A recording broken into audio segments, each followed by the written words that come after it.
TV Imaculada, o Evangelho em primeiro lugar.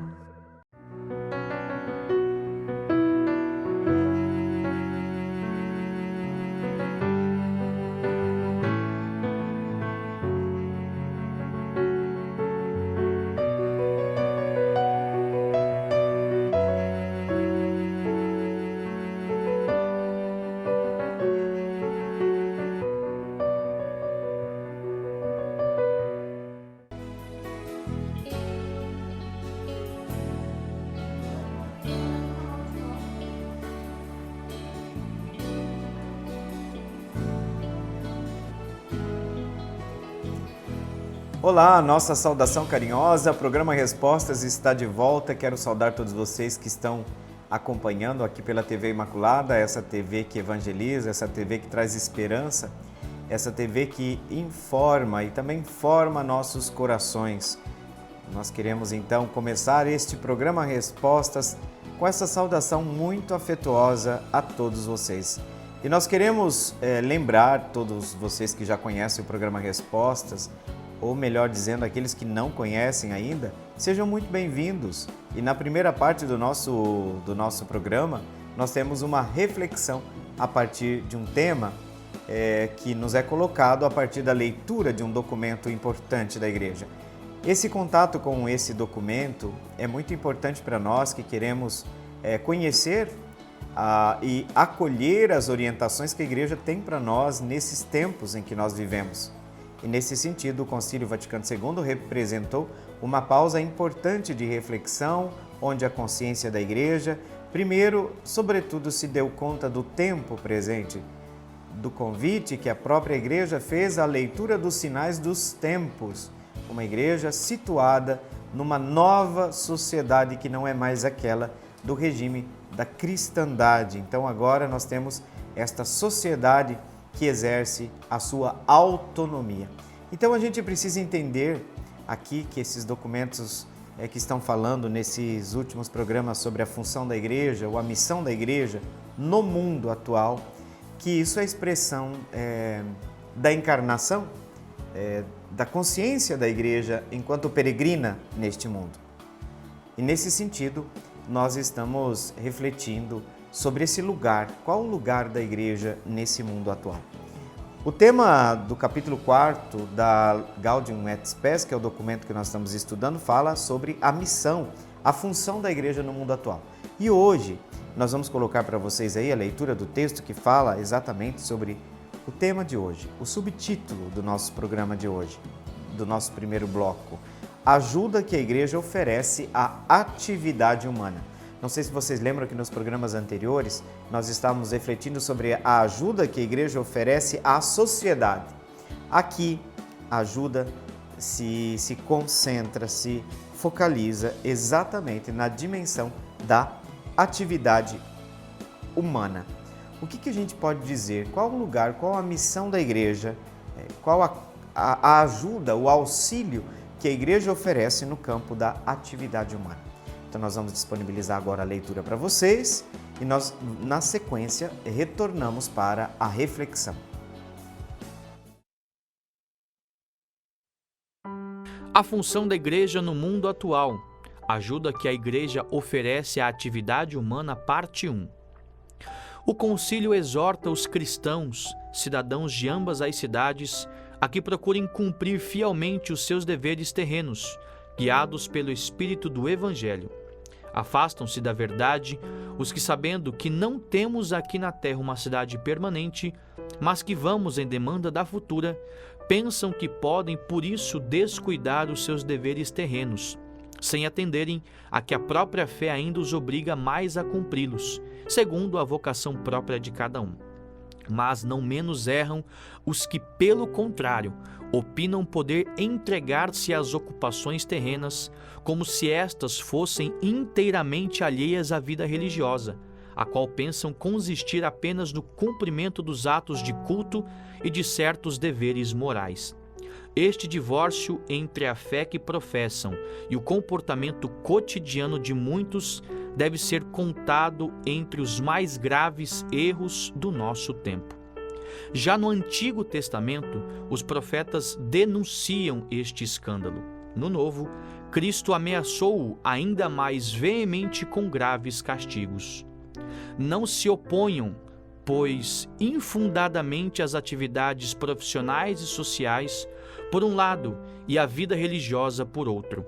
O cristão que descuida os seus deveres temporais falta aos seus deveres para com o próximo e até para com o próprio Deus, e põe em risco a sua salvação eterna. A exemplo de Cristo, que exerceu um mister de operário, alegrem-se antes os cristãos por poderem exercer todas as atividades terrenas, unindo numa síntese vital todos os seus esforços humanos, domésticos, profissionais, científicos ou técnicos, com os valores religiosos, sob cuja elevada ordenação tudo se coordena para a glória de Deus. Gaudium et Spes.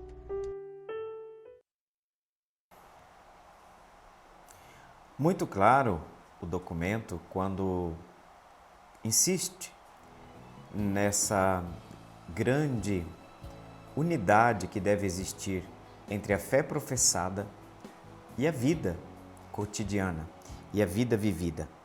Inclusive, o documento nesse ponto chama de grande escândalo o fato de que muitos cristãos vivem, professam a fé, mas descuidam.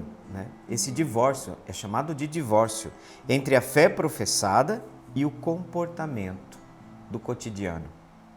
Inclusive, outros divórcios que são citados pelos pontificados posteriores, por exemplo, Paulo VI, chamava esse divórcio, que pode ser traduzido também entre o divórcio entre a fé e a vida. Por vezes nós entendemos esta dimensão. E vejam, dois extremos que o documento coloca que nós precisamos evitar. Haja vista que, segundo Agostinho, nós temos a cidade de Deus e a cidade dos homens. E o texto começa dizendo que os cristãos não podem esquecer que são cidadãos das duas cidades, de ambas as cidades. E que o cristão, ainda que olhe, que tenha consciência do caráter peregrinante do seu caminho nesta terra, não pode com isso descuidar dos seus deveres terrenos. E exatamente é a própria fé, é uma exigência da própria fé que o cristão ainda mais se sinta corresponsável por esses valores, por esses deveres terrenos. Então, nós podemos entender também que nós não podemos separar quando a pessoa também se entrega ao outro extremo, se entrega completamente às ocupações terrenas. E como se essas ocupações não tivessem nada a ver com a vida religiosa, com a fé que nós professamos. E entendem a vida religiosa simplesmente como algumas práticas religiosas, alguns atos de culto e a vivência de certos deveres morais. E aí a gente perde a dimensão de totalidade, de dimensão da integralidade, da união indissolúvel entre a fé e a vida. E nesse sentido, não podemos alimentar mais esta esquizofrenia que, por vezes, cai, por um lado, no materialismo, numa preocupação com as coisas terrenas, vistas completamente isoladas da perspectiva da fé. Por outro, também não entender jamais que a religião consiste simplesmente em prática de culto e o cumprimento de certas ordens morais. O cristianismo é uma forma de ser, é uma forma de existir, é uma forma de conceber o mundo, é uma forma de viver no mundo. E isto significa que lá na empresa, que lá no meu trabalho, que lá na minha família, que lá na escola, que lá na universidade, que lá na fazenda, que lá no sítio, nós não podemos viver e alimentar um divórcio como se isso nada tivesse, como se a fé nada tivesse que dizer para nós. Então, essa união entre a fé professada E a vida vivida no cotidiano é um elemento importante para mostrar exatamente o fato de que o cristão, né, não descuida dos seus deveres temporais.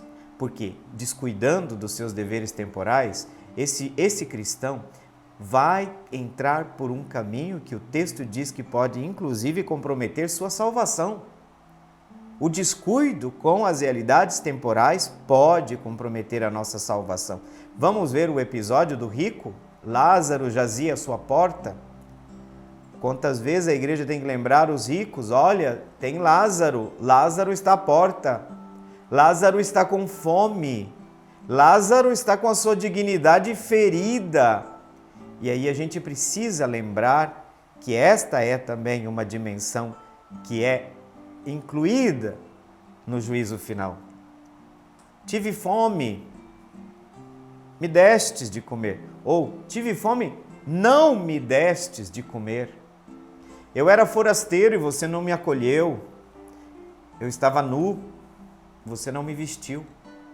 Vejam, são ações concretas, é uma fé e uma vida que estão profundamente conectadas. Numa conexão profunda, sem a qual nós criamos uma esquizofrenia, que é viver a vida religiosa e limitar a compreensão da vida religiosa a práticas religiosas, a prática do culto e o cumprimento de determinadas normas morais. Isso é um reducionismo terrível.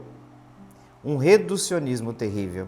Então, não se opõe, não podemos colocar em oposição a fé, a espiritualidade, a nossa religiosidade com as nossas atividades profissionais, as nossas atividades sociais. Não existe esta incompatibilidade e esta contradição. Eu não estou cristão, eu sou cristão. Não é como uma veste que eu chego na empresa, agora eu tiro a minha veste de cristão e agora eu vou ser simplesmente um empresário. Não, o cristianismo adentra na minha vida como empresário. O cristianismo adentra na minha vida como trabalhador. O cristianismo adentra na minha vida social, na minha vida escolar, na minha vida universitária. Por quê? Porque nós somos cristãos. Nós não estamos cristãos dependendo somente de atos de culto, como se fosse somente aquele momento onde o meu ser cristão seja vivido de maneira plena. Muito pelo contrário. E é importante dizer que isso, o descuido com as realidades temporais pode comprometer a nossa salvação. Isso é sério. Isso é muito sério. Por quê? Porque o nosso cuidado, né, com esse mundo, com as coisas que Deus fez, o nosso cuidado com o próximo é próprio de quem vive o amor. E sem amor a gente não se salva. Então é esse amor vivido concretamente que nos afasta do caminho da perdição. O próprio Cristo exerceu a sua função de operário. Então, os cristãos precisam entender que olhar para a cidade do céu, a cidade celeste, não significa virar as costas para a cidade terrena e os compromissos que nos ligam a esta cidade, os compromissos correspondentes a esta dimensão. Então é preciso urgentemente enfrentar este grande escândalo que por vezes os profetas denunciaram desde o Antigo Testamento, onde o culto vai para um lado e a justiça vai para o outro. Por isso que toda a tradição profética nada mais é do que recordar ao povo que a fé tem repercussões sociais, que a fé tem repercussões econômicas. Ninguém chega um momento que vai dizer, agora aqui eu deixo de ser cristão. Os valores eu vivo nos aspectos morais e dos costumes, mas na economia eu sou liberal. Não, na economia também você é cristão. Eu também. No modo de exercer a economia a serviço da pessoa humana, cuja centralidade é um dado fundamental da nossa fé, porque essa pessoa humana é criada para nós cristãos que acreditamos. Esta pessoa humana é criada à imagem e semelhança de Deus. Vejamos aqui que este nosso diferencial faz com que o ser humano tenha uma outra lente sobre a qual o ser humano, o cristão, olha para o ser humano. Se está ferido em sua dignidade, tal dignidade precisa ser resgatada, reconstruída. Então chegamos ao final desse primeiro bloco, o tempo passou rápido, mas nós vamos para o intervalo, vamos dar uma parada aqui e já vamos voltar então no segundo bloco, onde a nossa dinâmica se altera um pouco e nós vamos começar a responder as perguntas que vocês nos enviaram. Até daqui a pouco.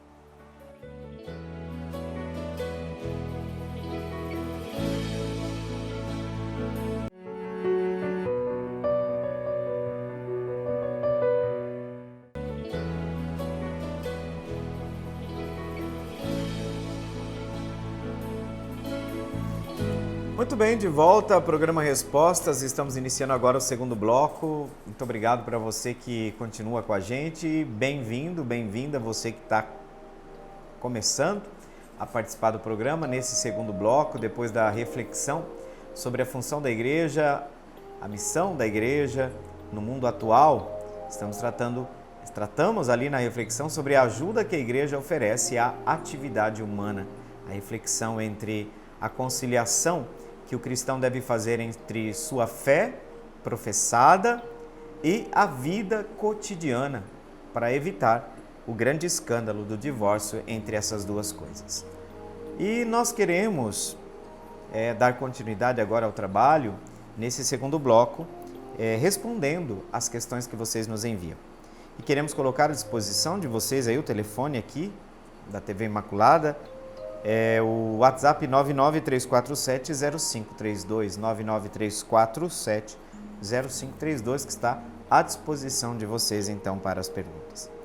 E vamos ao trabalho. A pergunta que nos veio, uma pergunta que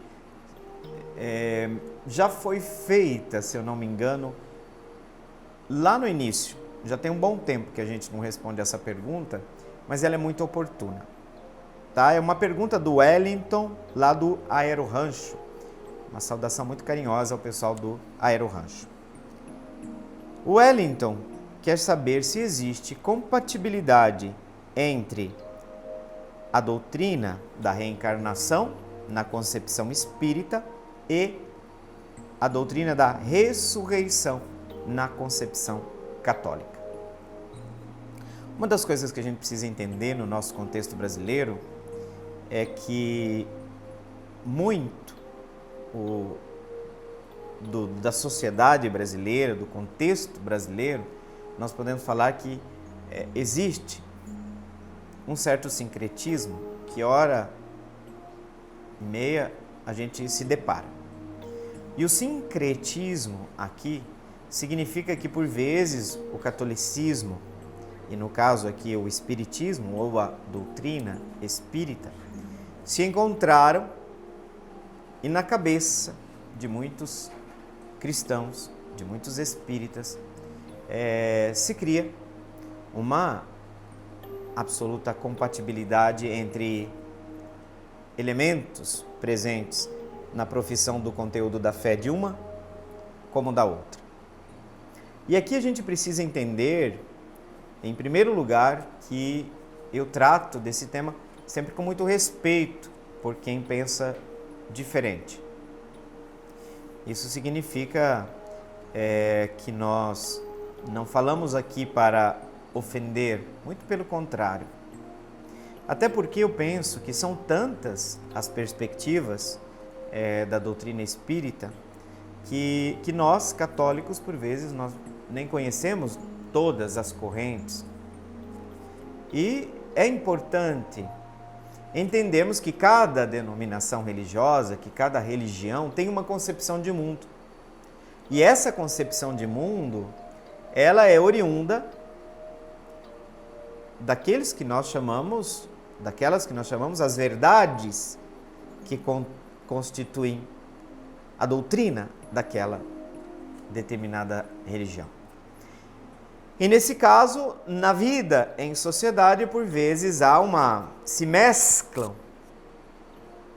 determinadas concepções, por vezes alheias ao contexto da própria fé. E nesse sentido, muitas pessoas, e eu sei que não são poucas, não veem incompatibilidade entre participar de um centro espírita e frequentar, por exemplo, a Santa Missa aos domingos.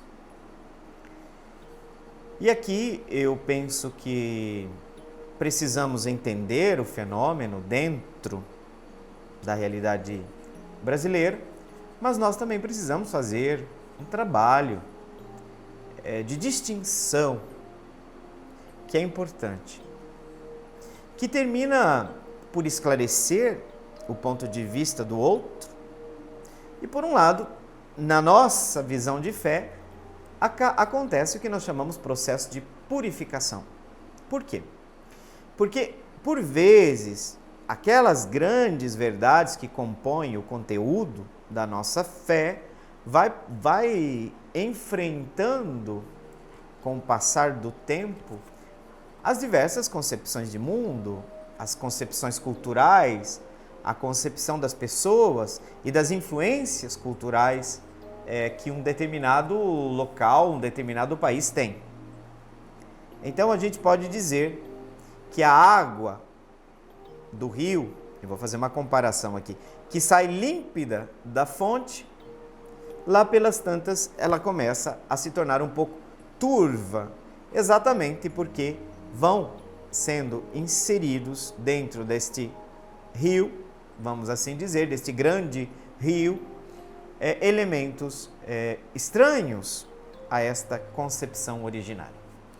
E o trabalho de purificação é um trabalho necessário não para atacar os outros, mas para nos ajudar a termos consciência da nossa fé. E aqui eu preciso dizer com muito carinho, mas com muita sinceridade, que nós precisamos conhecer a doutrina da reencarnação e o que ela professa. Por quê? Porque a doutrina espírita tem a sua soteriologia, ou seja, cada religião tem um caminho para chegar ao que nós chamamos de salvação, que seria o caminho da plenitude. Essa salvação é a meta.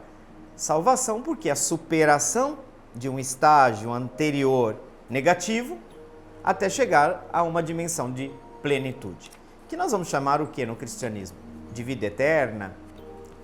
E o que o mundo espírita vai chamar, a doutrina espírita vai chamar? O céu. Mas como é que se chega a esse céu? E aqui nós vamos ver que as doutrinas vão começar a apresentar perspectivas muito distintas, bastante distintas. Não só na concepção de como chegar à meta, mas a própria concepção desta meta. Não sei se eu estou conseguindo me fazer explicar aqui. Que a soteriologia implícita dentro de cada doutrina, de cada religião, tem, por um lado, aquela missão de apontar o caminho para a meta e também de mostrar qual é a meta desse caminho. E aqui, nestas concepções soteriológicas, soter, a palavra soter quer dizer salvação, doutrina da salvação. Cada entidade religiosa tem seu caminho para esta plenitude, onde o ser humano vai superando obstáculos, que, por exemplo, nós cristãos vamos chamar de pecado, né? De pecado, para se atingir aquilo que nós podemos dar o nome de vida eterna, de plenitude, de comunhão com Deus, de felicidade eterna, de paz. E aqui nós precisamos, com certeza, fazer uma distinção que a doutrina espírita e a doutrina católica têm visões muito distintas, seja do como chegar à meta, seja de como se apresenta substancialmente essa meta final. Então, Essa distinção ela precisa ser feita, tanto que por causa desta soteriologia, nós vamos encontrar, e aqui eu respondo já a pergunta, uma incompatibilidade entre a doutrina da reencarnação, que vai respeitada dentro da soteriologia implícita, a visão da doutrina espírita, e a doutrina, a fé dos cristãos na ressurreição dos mortos. E se distingue por esses dois aspectos, sobretudo, né? Não só, mas sobretudo. Pelo caminho que se faz, a pedagogia para chegar à meta, mas também a visão da própria meta. Qual é a meta dentro da doutrina espírita? E aqui nós precisaríamos com certeza ouvir os grandes estudiosos de tal doutrina, mas por aquilo que a gente concebe de certas linhas, aquelas mais conhecidas da doutrina espírita, é que os estágios mostram que as sucessivas reencarnações objetivam a pessoa chegar num estado de perfeição. Vamos chamar assim, nós chamaríamos de perfeição, e que a doutrina espírita chama de estágio do espírito puro. Do espírito puro. Um estágio onde não é mais necessária a reencarnação. Por quê? Porque se eu não estou enganado, e você, irmão, que professa a fé na doutrina espírita, poderá nesse sentido me corrigir, tá? Com certeza. Nós entendemos que as encarnações, elas são purificatórias. Esta é a concepção que vocês nos transmitem. Esta é a interpretação que a gente faz. De que qual é a finalidade de uma encarnação? Aí, ou podem ter várias finalidades. Então aqui, claro que eu estou num terreno onde não é minha praia, tá? Mas, à medida do possível, a gente estuda até para conhecer esse pensamento, para ver a distinção que existe entre uma perspectiva e outra. No caso do cristianismo, nós temos um problema. Hoje, por vezes, é muito mais conhecida e muito mais atraente sobre uma perspectiva talvez mais antropológica, ligada ao nosso desejo profundo de saber onde estão as pessoas que partiram e que nós amamos. Então a doutrina espírita ela se torna muito apetecível, atraente desse ponto de vista. De modo que nós temos muitos cristãos que veem absoluta compatibilidade entre a ressurreição e a doutrina da reencarnação. Isso porque esse é o problema nosso, tá? O problema do desconhecimento do que seja a ressurreição dos mortos. E aqui falhou a catequese, falhamos nós pregadores de religião, falharam os catequistas, falhamos.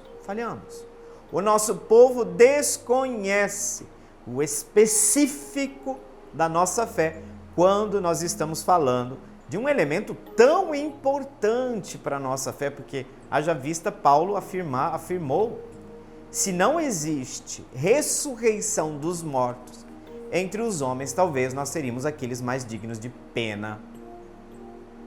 Se Cristo não ressuscitou, se não existe ressurreição, a nossa fé é vã, Paulo.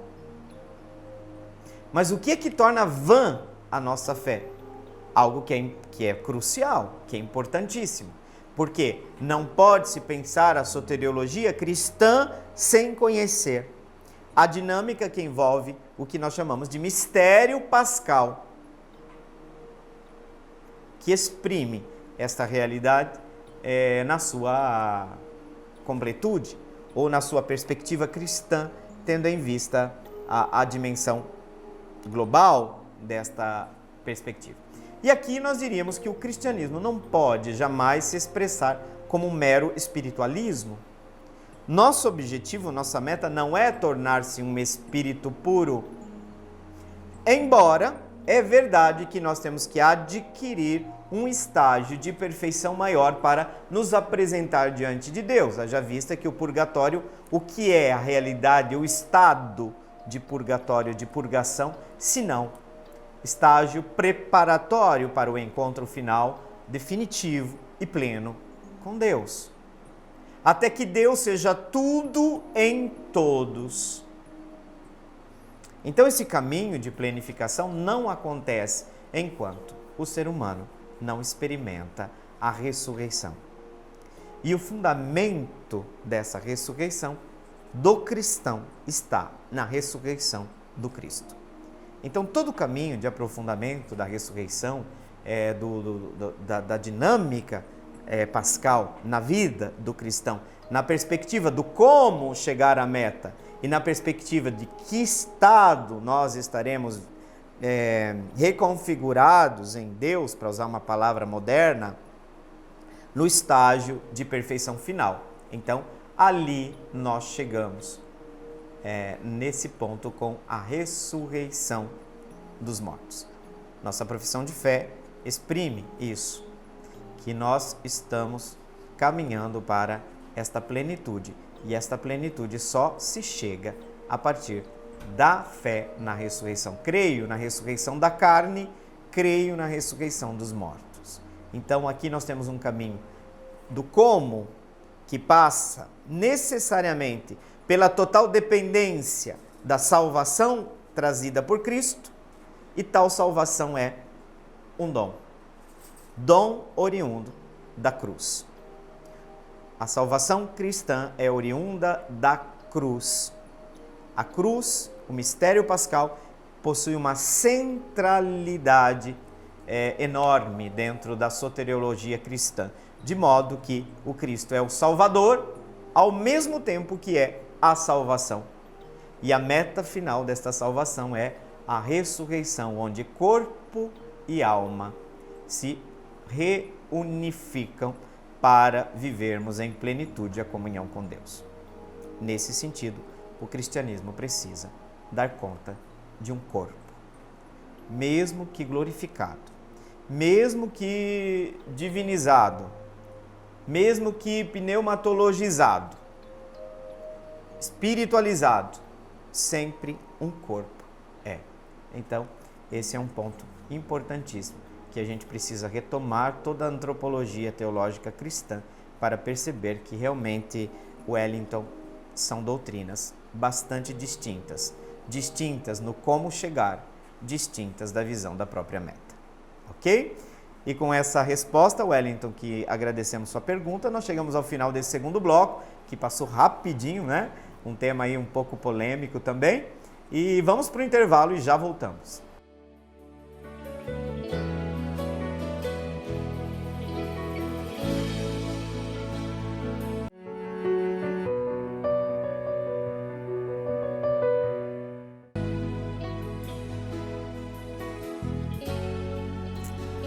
De volta, programa Respostas, agora no terceiro e último bloco. Para você que está chegando aí agora, seja muito bem-vindo. Vocês sabem que o programa Respostas ele pode ser acessado, né?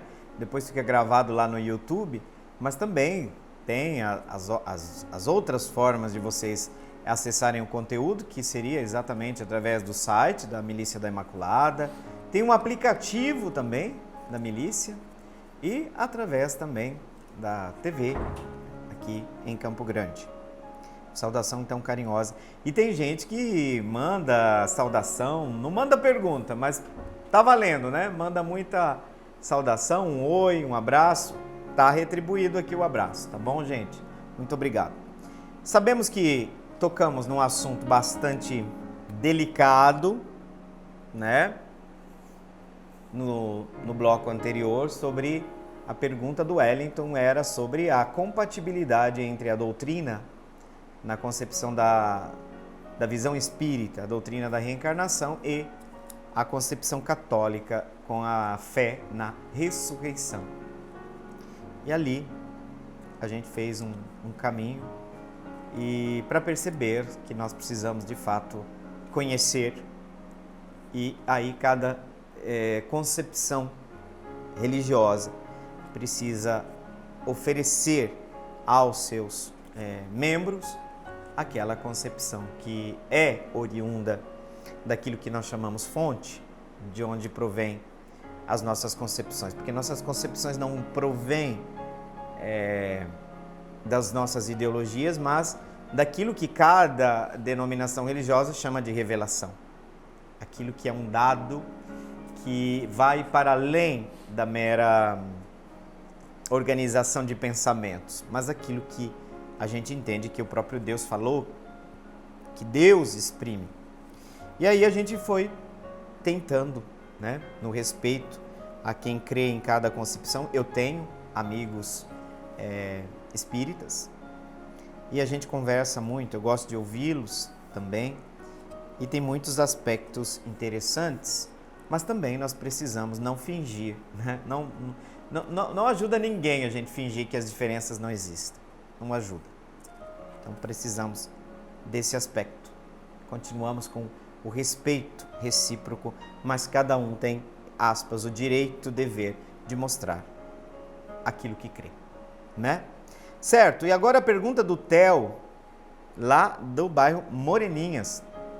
Nossa saudação muito afetuosa, carinhosa ao pessoal do bairro Moreninhas.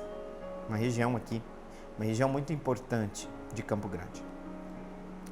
Olha, outra pergunta difícil. Mamma mia, como diz minha avó, né? Olha só. Faz tempo que eu estava querendo correr dessa pergunta, mas tem uma hora que a gente tem que responder, né, gente? Um católico, essa é a pergunta do Theo. Um católico pode fazer parte da maçonaria? Ai, ai, ai, ai, ai, ai, ai. Vocês gostam de me colocar contra a parede, né? Vocês gostam, né? Tá certo, a gente está aqui para isso mesmo. Então, Theo, vamos começar falando, um preâmbulo que é necessário aqui. Existe muita história em torno desta conflituosa relação entre igreja e maçonaria.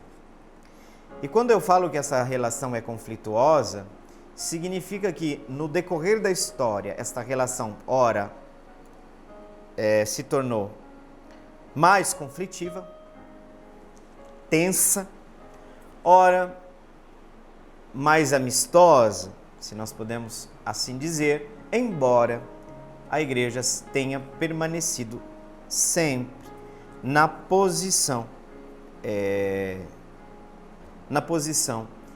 oficial que se mantém até hoje, de convidar os cristãos a refletir seriamente sobre a incompatibilidade que existe entre o ser cristão e o participar da maçonaria.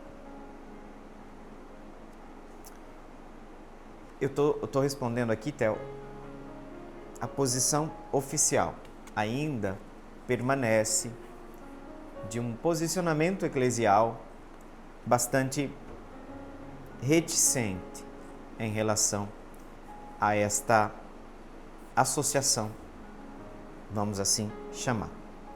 Porém, eu preciso dizer uma coisa aqui, Theo, que a nossa vida em sociedade, ela requer muita clareza, respeito, mas também a verdade. Em relação a alguns aspectos, o fato de ter sido sempre, historicamente, uma relação conflituosa, se criaram muitos mitos em torno de um processo que acaba sendo um processo de demonização do outro. Tá? Processo de demonização do outro. Nesse sentido, não estou querendo dizer que muitas das coisas ditas, porque para a igreja dizer, olha, um cristão não pode ser maçônico por isso e por aquilo, eu não penso que a igreja vá se basear em mitos. Porém, não se pode negar que dentro do espectro da visão popular da temática, nós temos muitos exageros. Por quê? Porque nós podemos falar, inclusive, de várias perspectivas maçônicas, de várias lojas maçônicas. E nesse sentido, eu diria que muitas dessas lojas, em muitos ambientes concretos, paróquia, diocese, se mostram muito próximas das comunidades. E não vamos mentir aqui. o número de cristãos que são lideranças de nossas comunidades e que frequentam, participam, não sei o termo que os maçons usam, e que participam da maçonaria, não é nem pouco. Vamos dizer a verdade. Inclusive, você vai ouvir de muitas pessoas dentro da dinâmica própria da maçonaria que existe determinado momento em que a pessoa realmente tem que ter uma fé, uma opção, fazer uma opção religiosa, ainda que eles não sejam, aspas, partidários desta ou daquela explicação religiosa ou visão religiosa do mundo. Eu digo, são sempre pessoas humanas. O que acontece realmente dentro da maçonaria? Primeiro, que é uma sociedade até certo ponto secreta, com suas liturgias, com suas dinâmicas, com sua doutrina, né? E alguns aspectos, inclusive, parecem muito estranhos à concepção cristã católica. Eu vou dar um exemplo. Boa parte daquilo que acontece na maçonaria, a esposa não participa. Para nós cristãos isso já é complicado. Do ponto de vista da visão de matrimônio que nós temos, já temos ali um BOzinho ali, né? Tem um problema ali. É o segredo em torno, né? É claro que o segredo, nós podemos dizer que todas as instituições têm sua descrição, tá? E quanto mais a igreja é transparente no seu modo de ser, no seu modo de gestir, inclusive pastoralmente, as comunidades e economicamente, mais a gente evita as invenções, né? Em torno desse processo que eu chamo esse processo de demonização. Então, na história, também nós cristãos católicos, por vezes, não é que fomos muito santos. Então, eu diria, nós temos que amar cada ser humano, ainda que nós fôssemos chamar, e eu não estou querendo dizer que o maçom é um inimigo, mas ainda que nós chamemos alguém, especificamente se eu chamar ele de meu inimigo, nem a ele o meu amor deve ser negado. O amor deve ser oferecido a todos, quem concorda, quem discorda, quem faz A, quem faz B, tá? Então vocês estão percebendo aqui da parte da resposta que eu estou dando para vocês também um desconhecimento muito grande da minha parte sobre o que é especificamente a maçonaria. Inclusive não podemos negar que em muitos lugares a gente percebe como eu diria, que parece-me que há um crescimento, deve existir um processo formativo interno, eu não saberia dizer, que nem todos os valores ensinados pela maçonaria se mostram em absoluta incompatibilidade com a visão cristã do Evangelho. Não estou querendo dizer isso aqui. Por exemplo, você ter uma fé, né? A questão é qual Deus nós acreditamos também, tem tudo isso. Mas eu não quero dizer aqui, eu não quero alimentar aqui uma visão demonizada da maçonaria. Eu quero dizer que eu conheço pouco a maçonaria. Agora, uma coisa eu posso dizer, a igreja continua nos seus textos oficiais, ainda dizendo para o cristão católico, não participe. Vocês querem que eu diga o quê? Então, isso eu posso dizer. Do ponto de vista da Igreja Católica, os textos oficiais sobre a proibição continuam válidos. Então, Theo, essa é a resposta que eu posso te dar, e eu diria que dentro de um processo de conversão, todas as pessoas podem errar e podem fazer as suas escolhas. E eu penso que a mudança que as pessoas fazem na vida, ela deve ser pautada para nós no Evangelho. E nenhuma outra coisa. Para nós o centro é o Evangelho, é Cristo, é a nossa carta magna. Todas as associações humanas para um cristão, estou falando agora, você perguntou aqui se um católico, tá? Para qualquer que seja, o critério fundamental é partir sempre de Cristo.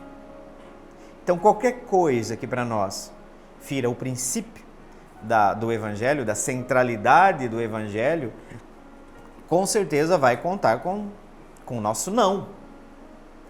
E aí nós temos diversas concepções dentro da sociedade que são absolutamente incompatíveis com o Evangelho. Mas essas concepções estão presentes em todos os grupos, inclusive políticos.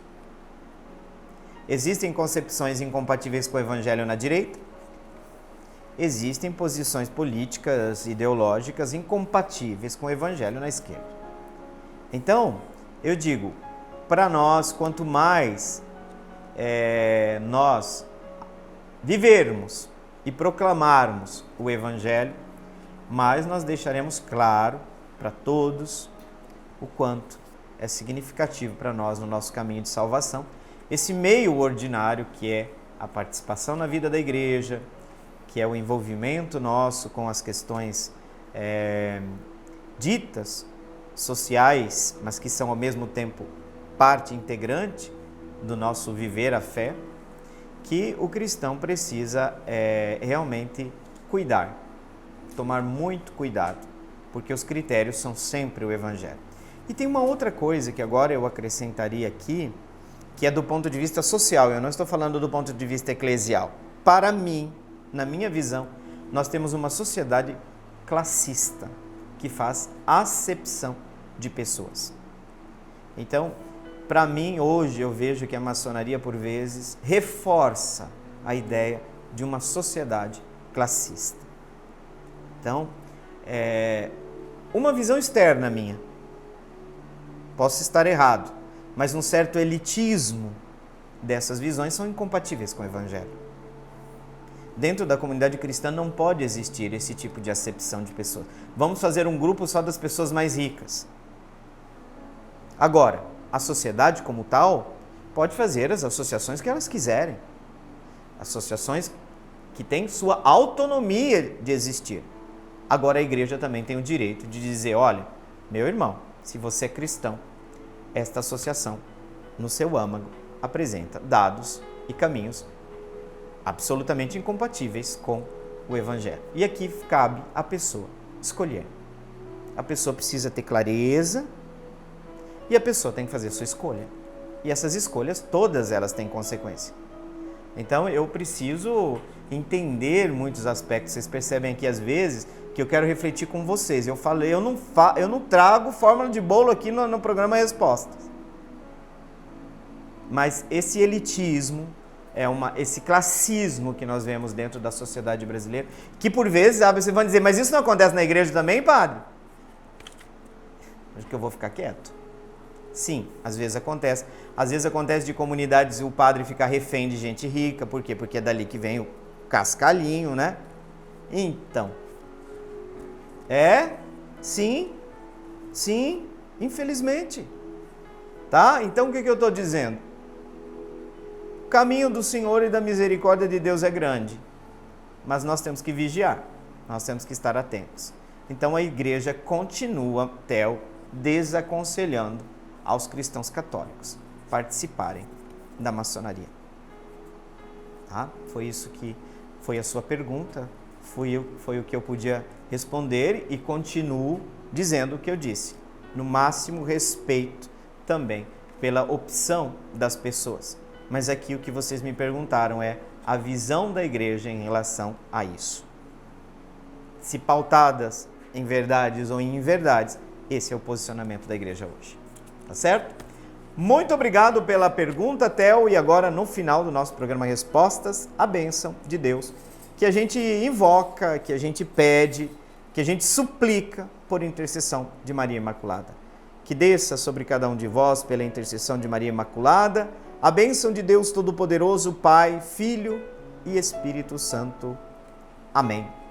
Deixo aqui minha carinhosa saudação, o desejo de que você tenha dias abençoados e a promessa do reencontro até o próximo sábado. Fiquem com Deus.